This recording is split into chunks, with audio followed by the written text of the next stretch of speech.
The Christian Emergency Preparedness Network is an organization at this moment that consists of Dave Pike and I on a grassroots movement to open the eyes of the country, starting right here in Central Illinois, to the need to be prepared for emergencies. Every time you turn around, you see an emergency somewhere coming down the pike, and we recognize that people just are not prepared. You hear stories that the average person has less than a week's worth of food in-house, and that's a disaster waiting to happen.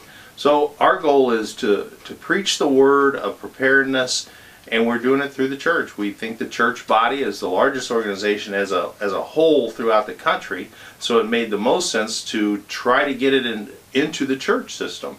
And that's what we're doing, the Christian Emergency Preparedness Network. Our goal is to find people within every church in America who says, you know what, I see what they're talking about, and I see it being a needed program, and I'm willing to champion it in my church. So we're putting all the documentation and various information packets together that anybody in the country could download right off the computer and have available in their church this Sunday.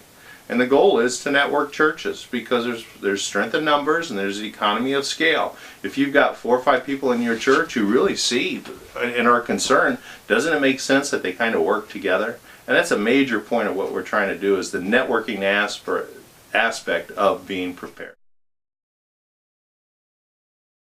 When I think of preparing, I'm talking about, first and foremost, a deep pantry.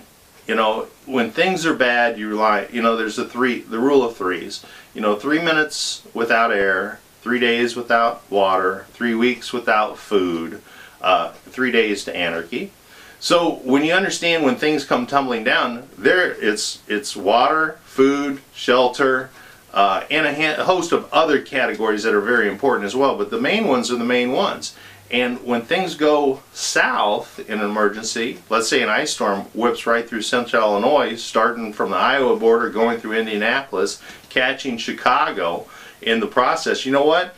Power lines are down everywhere, and there's nobody going to be able to come and take care of this massive, massive mess.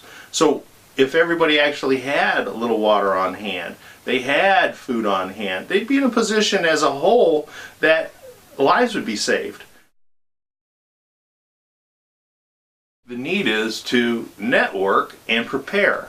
So we're providing all the information that you need to go to our website, download these PDF files, print this stuff out, make the packet up with the display for your church, go into your church, talk to your pastor and say, you see what's going on, I trust. So anyway, the goal is to get this network growing, within your church, within your neighbor's church, and so on and so forth, and networking together and growing a base of very well prepared citizens of this country. I'd like to reiterate, we're not really trying to reinvent the wheel here. Most everything we're talking about is available if you know where to go get it. So what we're trying to do is just kind of build a basic framework with great emphasis on networking. That's kind of what separates us from others, is we really want to see you seek out and find family and friends and perhaps church family who really understand that this message of networking is a force multiplier, to put it in military terms. You will be much stronger if you incorporate your friends into this prepping mentality. And then again, we are the Christian Emergency Preparedness Network. We fall back to the Bible. And there's 2 chapters and verses I'd like to reiterate. Proverbs 22:3. A prudent person foresees danger and takes precautions.